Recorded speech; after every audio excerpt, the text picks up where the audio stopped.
akan melakukan pemeriksaan GCS yang digunakan untuk mengetahui atau melakukan penilaian pada tingkat kesadaran pasien. Nah, di sini kita melakukan 3 pemeriksaan, yaitu ada A-respon, ada verbal respon, dan ada motorik respon.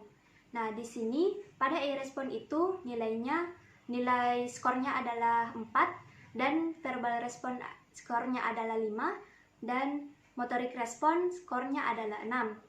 Nah, di sini kita sebelum melakukan pemeriksaan, kita cuci tangan terlebih dahulu.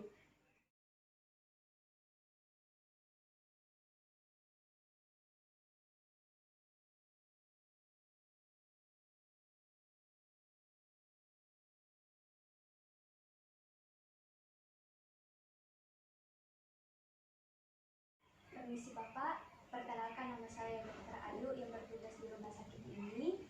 Sebentar saya akan melakukan pemeriksaan pada Bapak ya.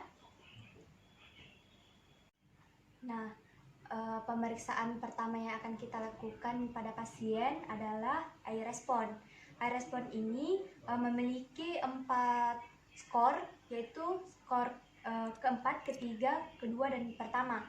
Nah, skor pertama itu di mana pasien tidak ada reaksi sama sekali, walaupun kita memberikan rangsangan nyeri seperti ini, walaupun kita memberikan instruksi kepada pasien atau memanggil nama pasien, permisi Bapak, pasien tidak ada reaksi sama sekali dan tidak membuka matanya.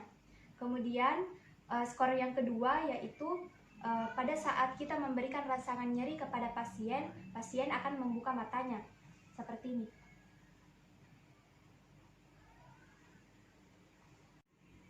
Kemudian poin ketiga, di mana kita memberikan instruksi kepada pasien atau meminta pasien untuk membuka matanya, pasien akan membuka mata. Permisi Bapak, bisa dibuka matanya? Baik. Kemudian poin keempat, di sini kita tidak memberikan instruksi, kita tidak memberikan rangsangan nyeri, tetapi pasien akan membuka matanya secara spontan. Seperti ini. Ini adalah poin keempat. Baiklah, di sini kita akan melakukan pemeriksaan verbal respon. Di sini memiliki 5 poin. Poin pertama itu adalah pada saat kita memberikan pertanyaan kepada pasien, pasien tidak menjawabnya sama sekali atau tidak ada respon sama sekali. Permisi Bapak, siapa namanya Pak? Ini adalah poin pertama. Kemudian kita lakukan pada poin kedua, di mana poin kedua ini pasien tidak dapat mengucapkan kata-kata dan pasien hanya mengeluarkan kata-kata tanpa makna atau tanpa arti seperti mengerang. Permisi Bapak, dengan Bapak siapa? Bapak tinggalnya di mana Pak? Kemudian di sini kita lakukan skor ketiga, di mana skor ketiga itu pada saat kita memberikan pertanyaan kepada pasien, pasien dapat mengeluarkan kata-kata tetapi tidak dalam bentuk kalimat. Kemudian pada saat kita memberikan pertanyaan, jawaban yang diberikan oleh pasien itu tidak tepat atau tidak nyambung dengan pertanyaan kita. Permisi Bapak, Bapak namanya siapa? Sakit. Bapak tahu sekarang ada di mana? Pusing. Ini adalah skor ketiga. Selanjutnya skor keempat. Di sini pasien dapat mengeluarkan kata-kata dalam bentuk kalimat, tetapi pada saat kita memberikan pertanyaan kepada pasien, pasien seperti kebingungan. Nah, kemudian di sini karena adanya disorientasi pada tempat dan waktu. Permisi Bapak, Bapak tahu siapa namanya? Pagi. Bapak tahu hari ini hari apa? Jumat. Kemudian kita lakukan pada skor kelima.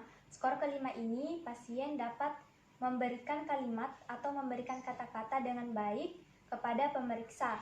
Kemudian pasien dapat berorientasi dengan baik orientasi waktu dan tempat pasien dapat tahu. Kemudian pada saat kita menanyakan pertanyaan, pasien dapat menjawabnya dengan baik. Permisi Bapak, bisa dibuka matanya? Bapak namanya siapa? Ali. Bapak tahu hari ini hari apa? Selasa. Bapak tahu hari ini tanggal berapa? 11. Bapak presiden sekarang itu siapa? Joko Widodo. 1 tambah 1 berapa Pak? 2. Baiklah, ini skornya 5. Kemudian kita lakukan pemeriksaan motorik respon. Di sini motorik respon terbagi menjadi 6 skor. Skor yang pertama itu pasien walaupun diberikan rangsangan nyeri pada bagian sternum atau pada bagian ujung jari, pasien tidak ada reaksi atau tidak ada pergerakan. Permisi Bapak, bisa dibuka matanya Pak? Pada skor kedua, di sini pasien pada saat diberikan rangsangan nyeri, pasien akan mengalami atau terjadi abnormal ekstensi pada bagian sikunya, seperti ini.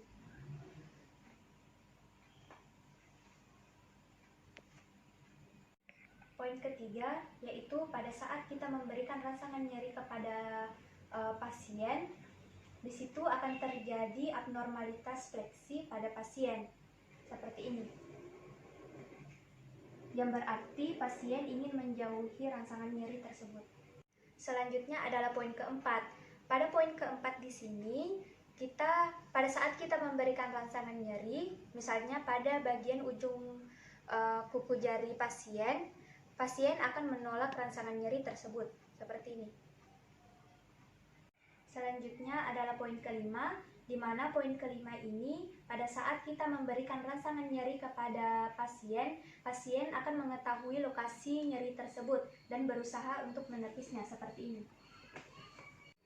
Pada poin keenam, di sini pasien walaupun tidak diberikan rangsangan nyeri, pasien dapat melakukan gerakan pada saat diberikan perintah.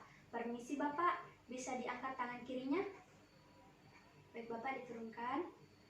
Bapak bisa angkat kaki kanannya Pak? Baik, diturunkan Bapak. Ini adalah poin keenam.